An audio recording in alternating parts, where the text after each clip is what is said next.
breve vai ser consagrado ao de Deus, e trabalha conosco ali de paz social na Esperança Igreja. Boa noite, irmãos. Boa noite. Paz do Senhor a todos. Gostaria que os irmãos abrissem a Bíblia no livro de Atos, no capítulo 20.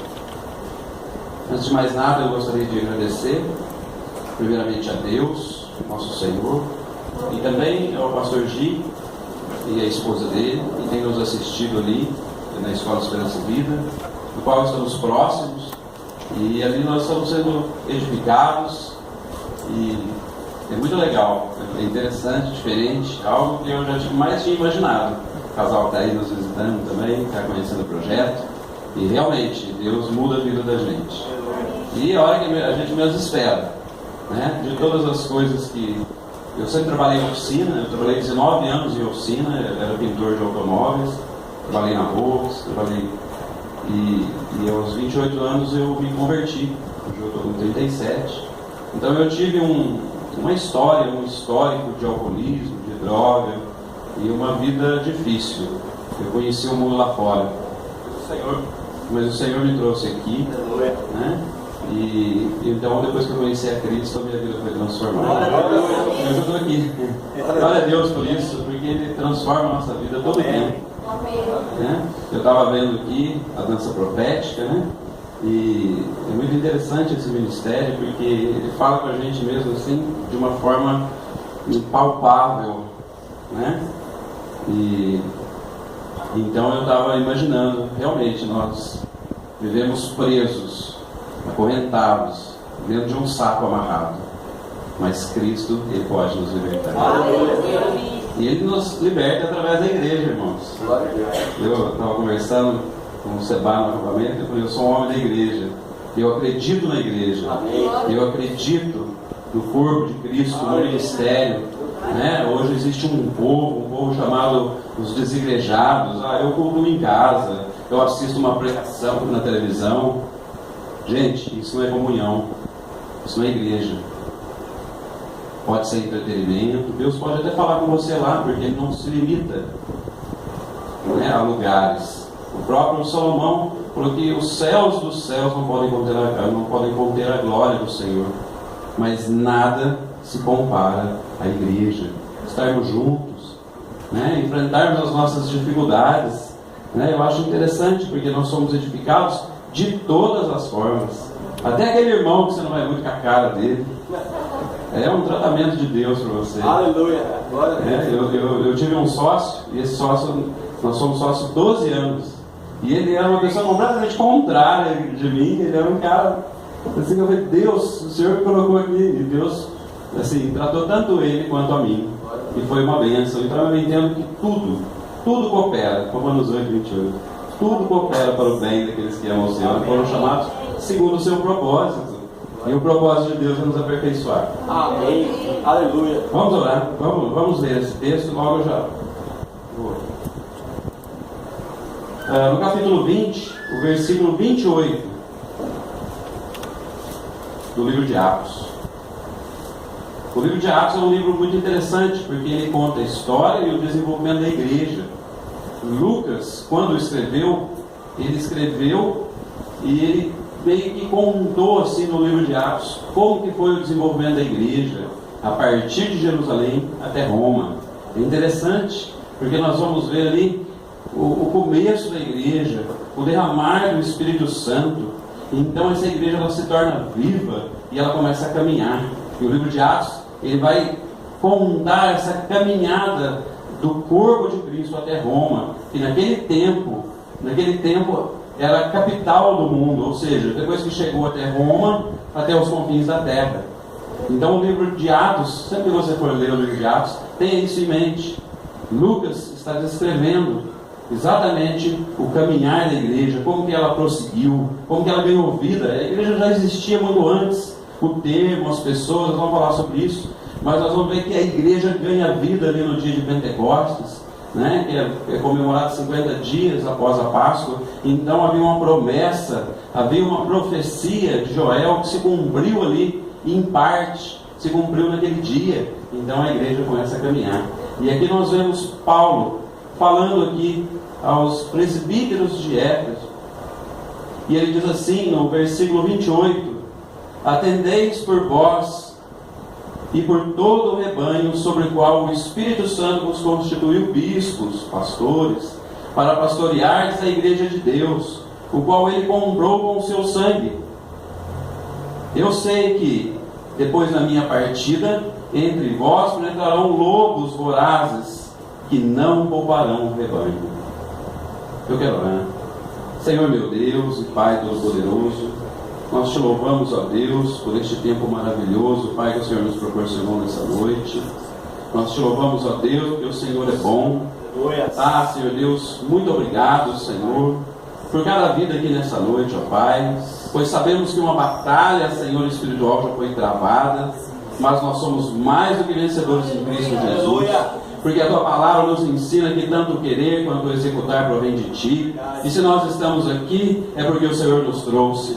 E se o Senhor nos trouxe aqui, ó Pai, fala conosco nessa noite, ó Deus. Edifica-nos, ó Pai, na Tua palavra, Senhor. Santifica-nos na Tua palavra, Senhor, porque sabemos que a Tua palavra é a verdade, ó Deus. Deus e Pai Todo-Poderoso, derrama o Teu Espírito Santo, ó Deus. Que o Senhor nos ilumine, Pai, para que nós possamos entender, ó Pai, Senhor, os propósitos do Senhor para as nossas vidas, ó Pai, e também como corpo de Cristo, como igreja, Senhor Deus. Eu oro e agradeço a Ti, ó Pai, em nome de Jesus. Amém. Irmãos, eu tenho 3 filhos e, assim, eu aprendo muito com as crianças. E uma coisa que eu aprendo com as crianças é a respeito das perguntas que elas fazem. E a Maria, dos 3, eu confesso que a Maria é a que mais pergunta. E a Maria um dia perguntou: pai, por que nós vamos à igreja? Porque todo domingo a gente troca de roupa, arruma todo mundo e nós vamos para a igreja. Ela também certa vez me perguntou por que nós oramos para almoçar. Isso já contei essa história. Mas é interessante. E a primeira resposta: nós vamos à casa do Senhor para adorá-lo. Hoje de manhã eu acordei e o primeiro versículo, eu sempre lembro no domingo, todo domingo eu lembro esse versículo, essa religião, né? Salmo 122, 1: alegrei-me quando me disseram, vamos à casa do Senhor. Então é uma alegria estar aqui com os irmãos. Mas voltando ali à pergunta da Maria, é interessante que a primeira palavra é essa, a primeira resposta: nós vamos adorar ao Senhor. E o Senhor colocou no meu coração algo que eu tenho falado lá na minha igreja, eu dou aula lá também, e eu vejo assim que hoje nós vivemos um tempo em que a igreja tem perdido a sua identidade. E uma vez que a igreja não tem identidade, as pessoas não sabem para onde vão, o que fazerem, ou aquilo que elas estão fazendo está certo ou se está errado. Eu gostaria de tratar nessa noite de um tema que é muito importante para nós, e melhor ainda, não tratar deste tema numa noite de ceia. Eu gostaria de falar nessa noite para os irmãos sobre os propósitos da igreja de Cristo. Sabe, eu acho que nós nunca podemos perder de vista os propósitos da igreja.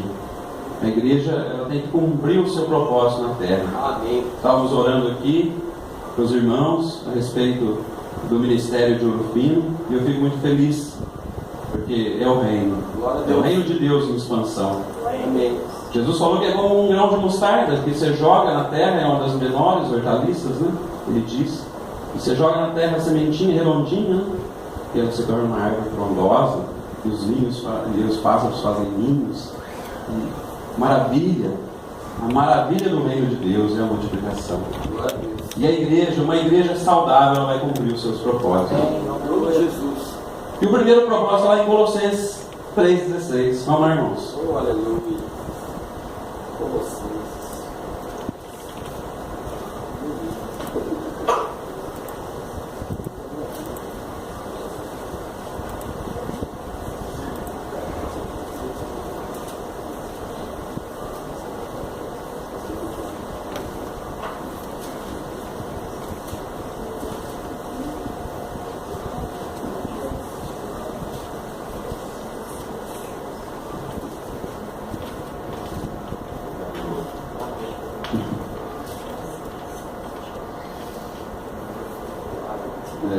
capítulo 3, versículo 16. Diz assim a palavra do Senhor: habite ricamente em vós a palavra de Cristo, instruí-vos e aconselhai-vos mutuamente em toda a sabedoria, louvando a Deus com salmos e hinos e cânticos espirituais, com gratidão em vosso coração. Realmente, irmãos, nós nos reunimos para louvar a Deus. Aleluia. O nosso culto é um culto de adoração ao Deus eterno e poderoso, Criador de toda a terra e todo o céu. E tudo aquilo que nós fazemos, eu gosto, porque a adoração, ela tem dois aspectos, né? Nós adoramos como igreja e nós adoramos pessoalmente como indivíduos. Então essa adoração, ela se divide. Hoje nós estamos reunidos aqui para adorarmos a Deus. E é muito bom, como o salmista diz, é muito bom estar junto com os irmãos. É muito bom adorarmos como igreja. É fácil, flui, é gostoso, né? Nós deixamos as nossas diferenças, nós deixamos os nossos problemas, e aí o Espírito Santo e a presença real de Cristo no culto, ele transforma o nosso ambiente. Então nós podemos adorar a Deus em espírito e verdade, assim como a palavra dele nos ensina, né? Como ele falou àquela mulher samaritana, né? Que haverá um tempo que nem em Samaria, nem em Jerusalém, mas o Senhor buscará adoradores que adoram em espírito e verdade. Sabemos que hoje nós podemos adorar ao Senhor em qualquer lugar. Glória a Deus.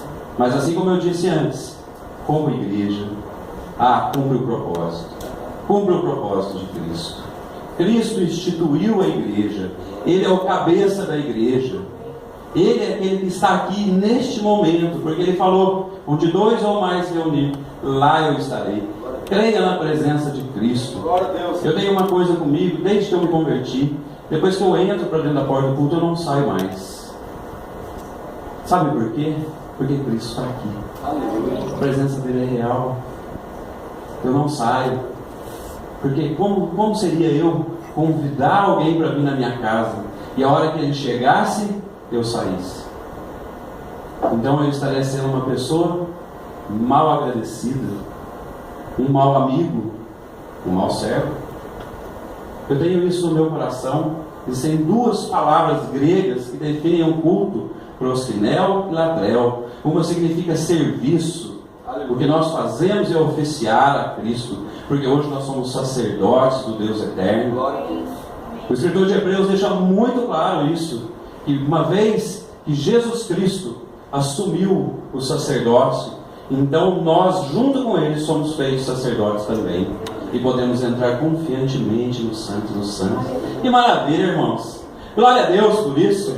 Glórias ao nosso Senhor, que hoje nós podemos entrar na presença de um Deus Santo e entendemos a grandiosidade disso, o poder que é de entrar na presença de Deus e não ser fulminado e morto pelos nossos pecados. E o sangue de Jesus, que desceu naquela cruz, nos cobre, nos purifica, nos santifica na presença de um Deus poderoso e santo. E isso é o proskinel. É o sentimento de que quando eu sento nessa cadeira, eu tenho no meu coração: muito obrigado, Senhor, porque eu sou um pecador, um miserável homem. Mas o Senhor, na sua misericórdia, na sua glória, o Senhor me permite estar na tua presença, pelo teu amor, pela tua graça e pelo sangue do teu Filho amado e meu Senhor Jesus Cristo. Glória a Deus por isso, porque não é simplesmente uma reunião, não é simplesmente um social, mas é adoração ao próprio Deus, ao Eterno, ao Adonai. Louvado seja o nosso Deus por essa noite maravilhosa que o Senhor nos instituiu e nos constituiu reinos e sacerdotes para adorar ao Deus Santo. Amém, irmãos? Amém. Esse é o primeiro aspecto, o da igreja. Nós também temos o segundo aspecto, o pessoal. E esse é interessante. Abre lá, Salmo 101, 111. 111, 1.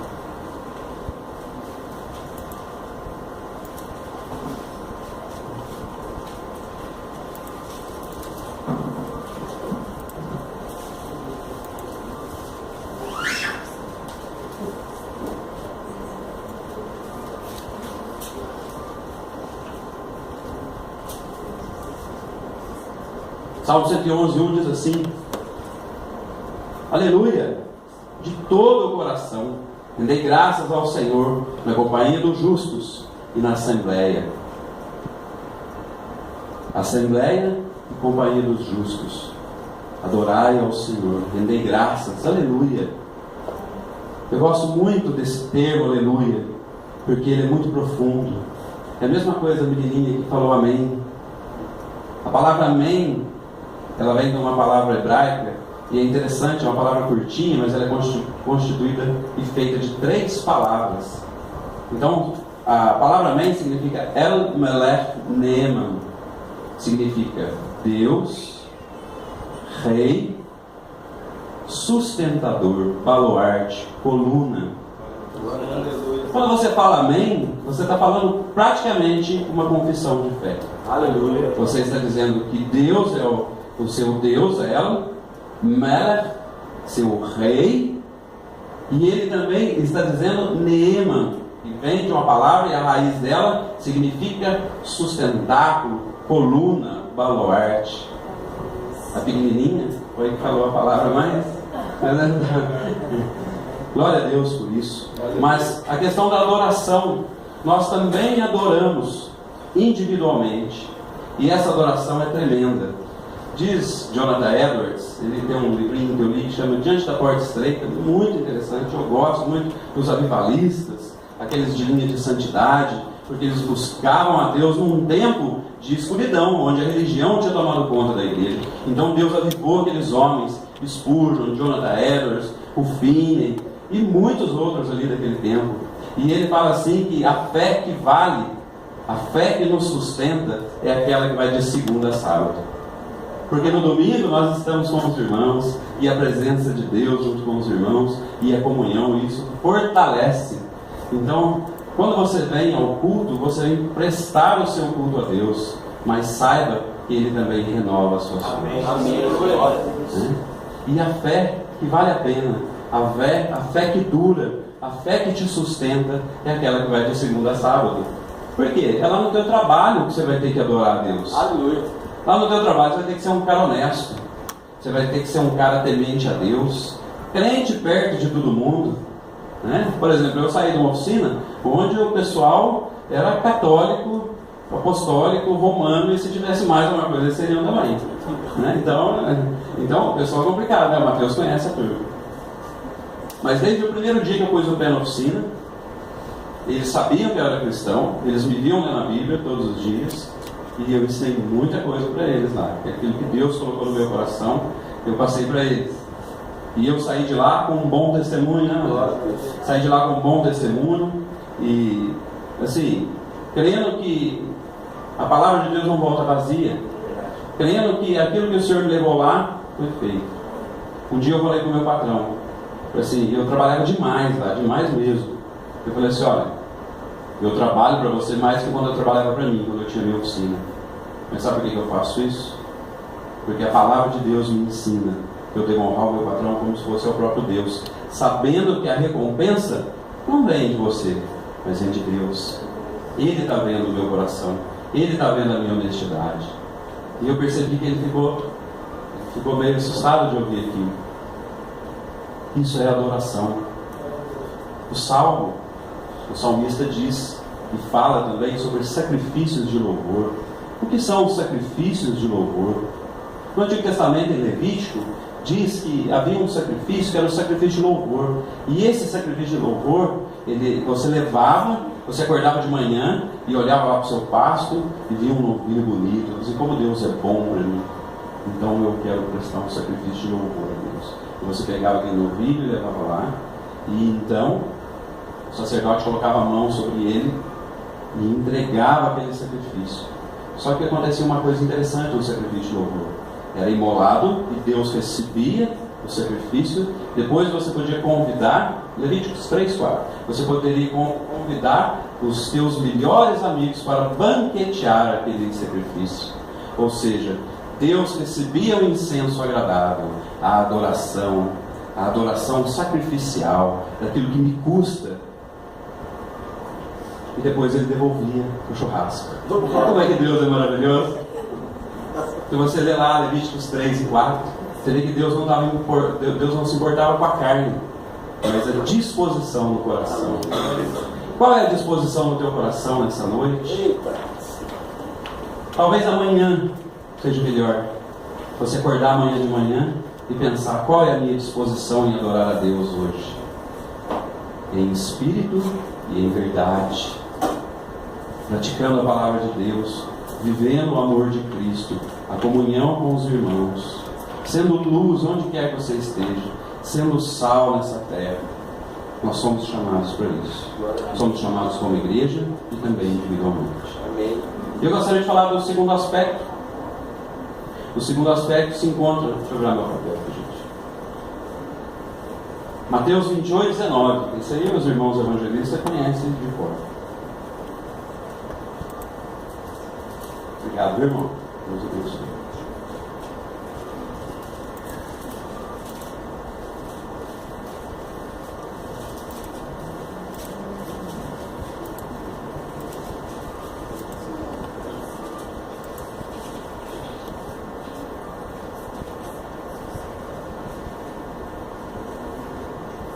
Mateus 28, 19 diz assim.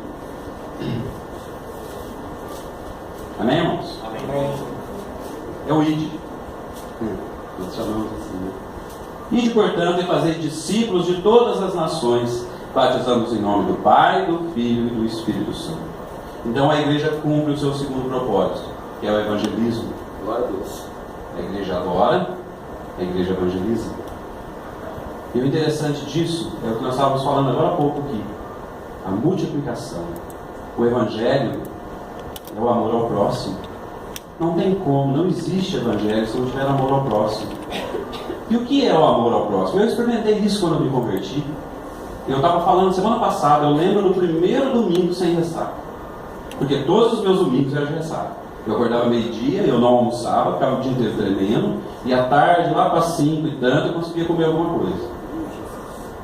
Eu glorifico a Deus, porque Ele não apagou a minha memória, para mim não esquecer naquele tempo que eu vivia lá no Lamaçal, para que eu venha a entender o amor de Deus, a graça do Senhor sobre a minha vida. Eu lembro do primeiro domingo, e todos os domingos eu acordo, glória a Deus, porque hoje é um dia bom, um dia do Senhor, um dia que o Senhor fez, e as misericórdias dele se renovaram sobre a minha vida e sobre toda a terra. E penso, glória a Deus, porque o sol brilhou e as misericórdias dele se renovaram, porque sei que muitos encontrarão a Cristo nesse dia.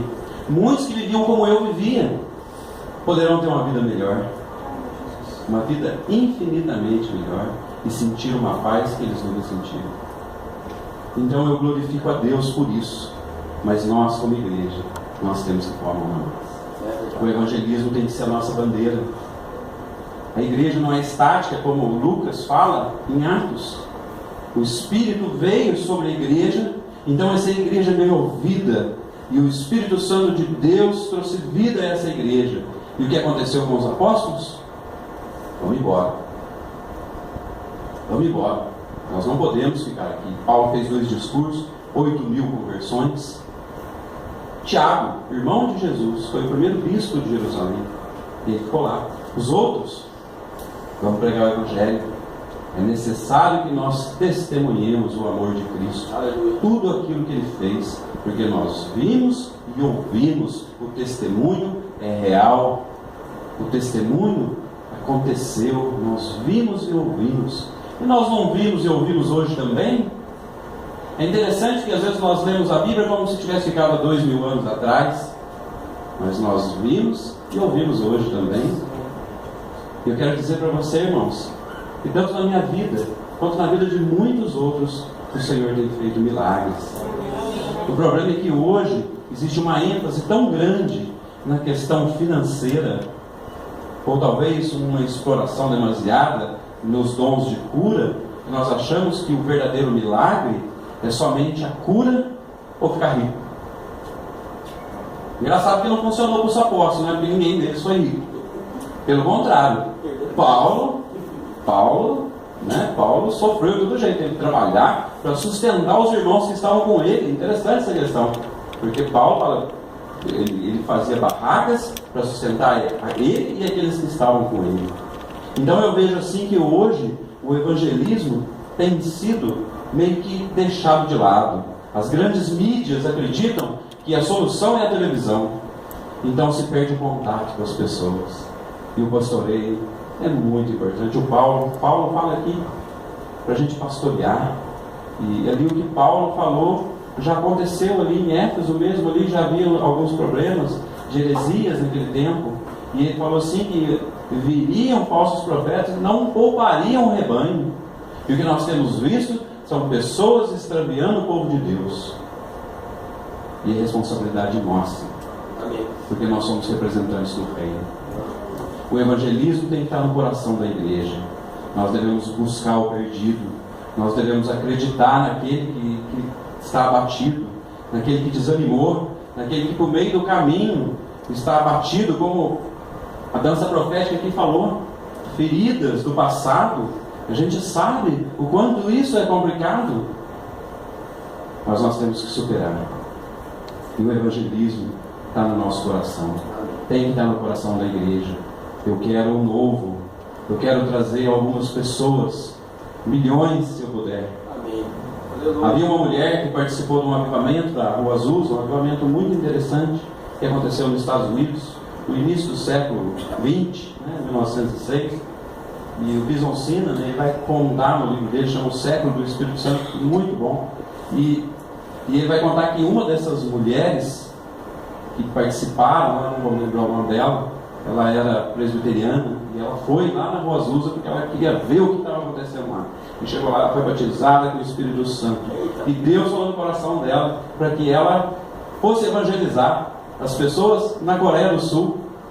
Então ela chegou na Coreia do Sul e lá tinha uma igreja, um trabalho, e ela abriu uma escolinha. A única coisa que ela falou, eu sou boa para ensinar. Então ela abriu uma escola dominical. E ele fala que ela ensinou muitas crianças lá na Coreia do Sul. E dentre um deles, se tornou muito conhecido. Hoje todo mundo conhece, chama Po Yeon-chu.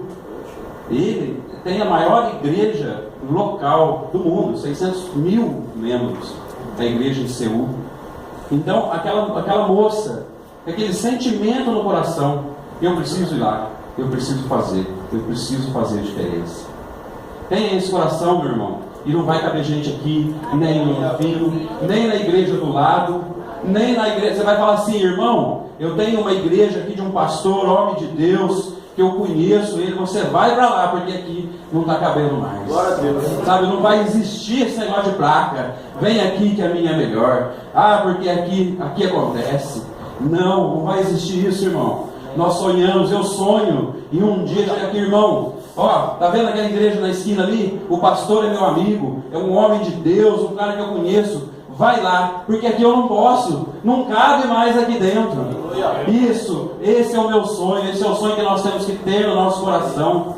E nós vamos conseguir isso sim, em nome de Jesus. Eu creio que muitos virão, muitos machucados, muitos feridos, cheios de vício, mas não tem problema. O Senhor Jesus ama eles, tanto quanto nos ama, porque nós não somos melhores do que ninguém e o nosso Deus não faz exceção.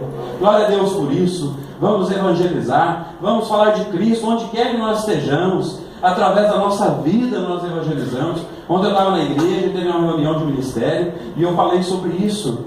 Até falei de Esperança e Vida. Falei assim que eu nunca tinha lavado um chiqueiro de porco, nunca na minha vida. E lá eu estou lavando chiqueiro de porco. Aí eu falei assim, meu Deus, que coisa, né? Fui para o seminário, fiquei 4 anos estudando teologia, agora tenho quase 1 ano que eu estudo hebraico, e estou aí, né? Oh, meu Deus.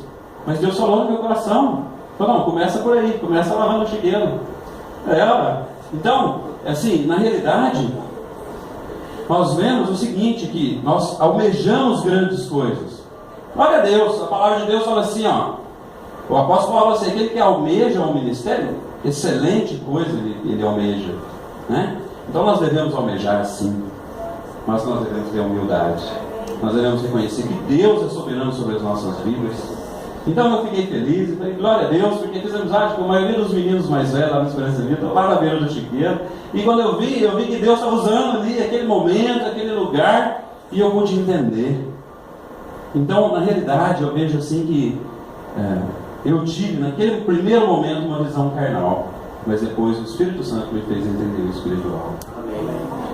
Não importa o lugar que você esteja, não importa onde você estiver, o quão difícil seja ele falar de Jesus naquele lugar, fale, pregue a tempo e a fora de tempo, como o apóstolo Paulo diz. Amém, irmãos? Amém. Vamos evangelizar? Amém. Glória a Deus por isso. E para encerrar, irmãos, eu gostaria de o terceiro texto aqui, só para a gente ir. Colossenses 1:28.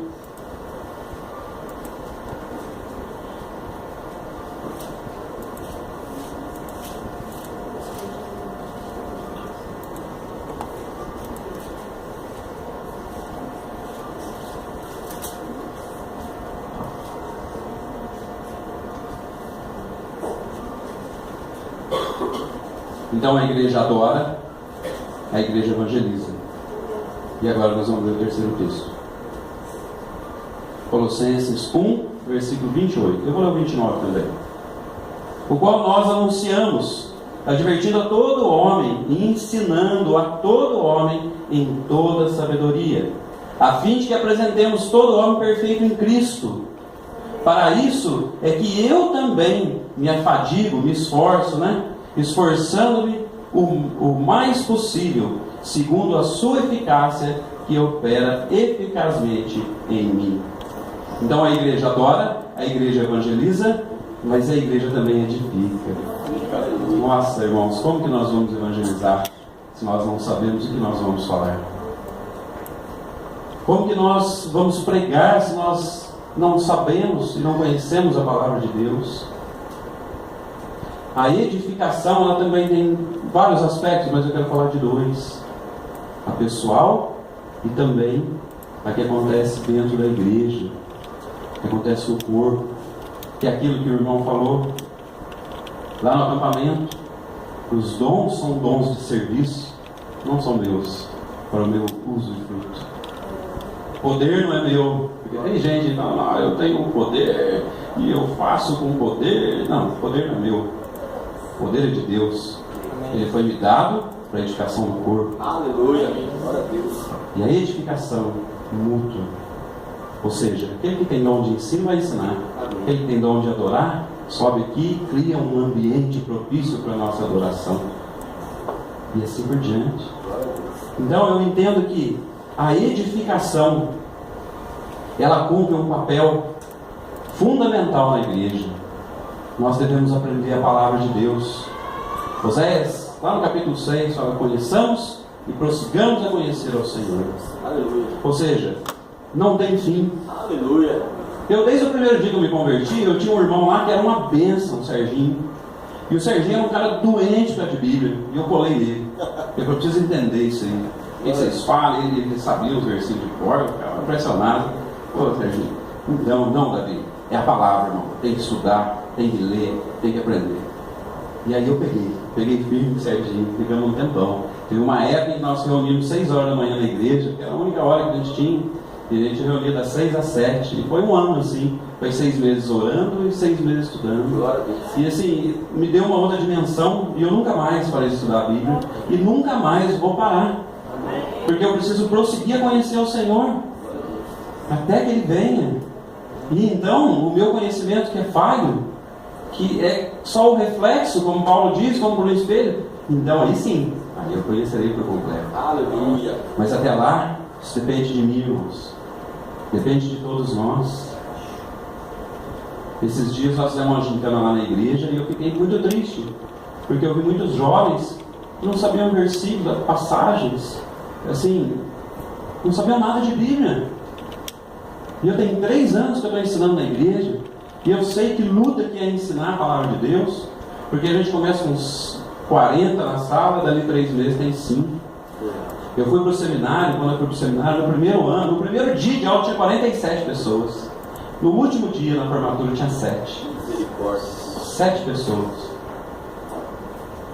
Então eu sei o quanto é difícil, mas nós devemos perseverar.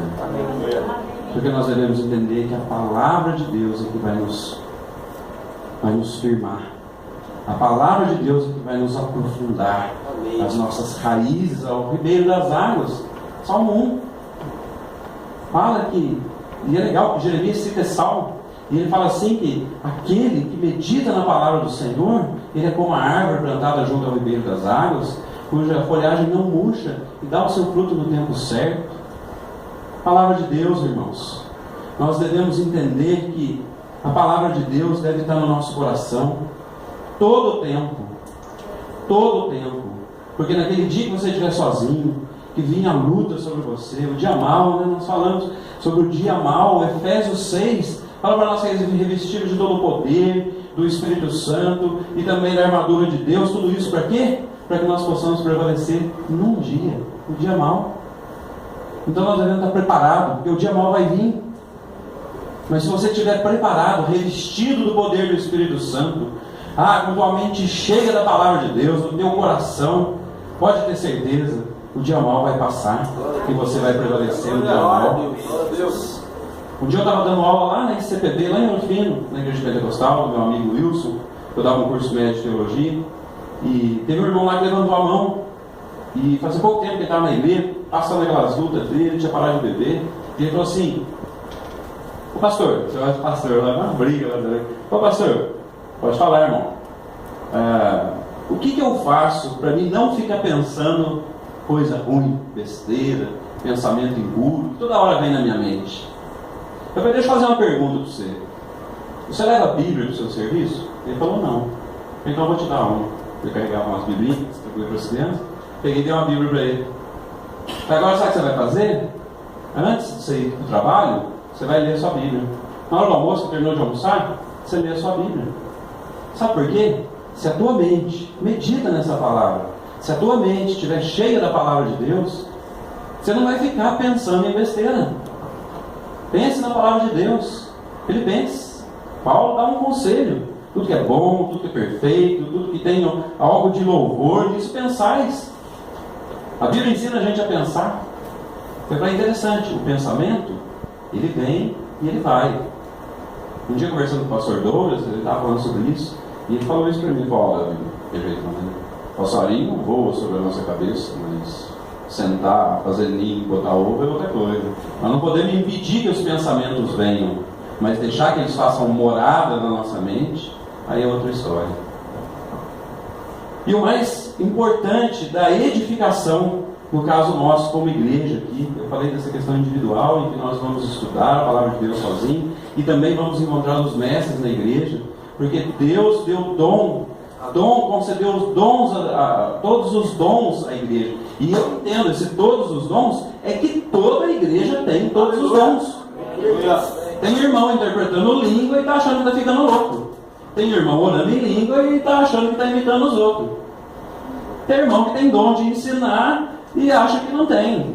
O que nós devemos fazer, tem irmão profetizando, vem palavra, mas ele tem vergonha de falar, cara, fica na minha cabeça.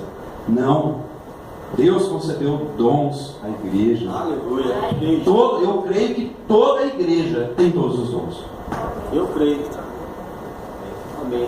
Porque o Senhor equipa a igreja. A igreja está equipada para fazer a obra de Deus. Se nós estamos aqui para louvá-lo, nós estamos aqui para evangelizar, nós estamos aqui também para nos edificar, então Ele deu, porque Ele é fiel e Ele é justo. Ele não vai colocar todos os dons da igreja do lado e a outra igreja aqui não tem dom nenhum. Não, Deus não é assim, gente. O nosso Deus é justo, Ele é fiel, Ele é verdadeiro. Existem todos os dons aqui nessa igreja. O que nós precisamos fazer é orar mais, é buscar mais e incentivar, buscar aquele que tem. Você olha, você sabe, você fala: aquele ali, ele é diferente, ele tem um dom específico. Deus nos dá esse discernimento. O pastor tem esse discernimento. Isso é característica do pastor. O pastor, ele conhece as ovelhas, ele sabe qual que vai ser usado no melhor trabalho, vai ser mais forte. Então essa aqui eu posso colocar puxando, ou por exemplo, eu posso colocar ela à noite, nas noites de frio, eu posso deixar ela perto da porta, porque ela é maior, ela vai cobrir as outras, para que as outras não se resfriem à noite. O pastor conhece as ovelhas, isso é um dom pastoral, conhecer os dons dentro da igreja. Glória a Deus por isso. Eu creio que o Senhor, Ele concedeu todos os dons a cada igreja, seja ela qual for. E diante daquilo que nós vamos praticar nessa noite, eu queria dizer também que nós somos edificados hoje através da ceia do Senhor. Glória a Deus. Quando a ceia foi instituída, ela chamava Pessach, né? A Páscoa judaica, onde se comiam os pães ázimos durante 7 dias, e no 8º dia era comido o cordeiro. O cordeiro, o sangue do cordeiro foi passado na porta, né? Aquele sangue simbolizava o sacrifício de Cristo. E nós vemos que Jesus, naquela noite, então ele assentou e comemorou ali a Páscoa, junto com os discípulos. E então ele deu um novo sentido à Páscoa. E aí ele nos falou que a Páscoa já não é só mais dos judeus, mas de todo aquele que crê em Jesus Cristo. Então todos os gentios, assim como Paulo defendendo aqui, você vai ver quando Paulo ele vai defender diante dos judeus, né, a sua legitimidade em pregar o Evangelho. Ele vai falar: eu sou judeu, fariseu, circuncidado ao 8º dia, da tribo de Benjamim. Quanto à lei, irrepreensível, sobressaía sobre todos, criado aos pés de Gamaliel, o homem mais sábio e mais respeitado dentro de Jerusalém. O sumo sacerdote consultava Gamaliel. E aí nós vamos ver Paulo falando sobre Jesus, o Cordeiro, aquele que veio, que apareceu a ele na estrada para Damasco. Então hoje, irmãos, isso é didático, tanto no início como agora. Nós aprendemos. Sabe por quê? Foi instituída a Páscoa para que o povo não esquecesse aquilo que Deus havia feito. O meu professor de hebraico está lá em Jerusalém, e ele mandou uma lista para mim dos salmos que são, porque cada dia é lido um salmo, toda semana, a semana inteira, desde o 1º dia até o 8º é lido um salmo. E todos os salmos, eles relembram a saída do Egito.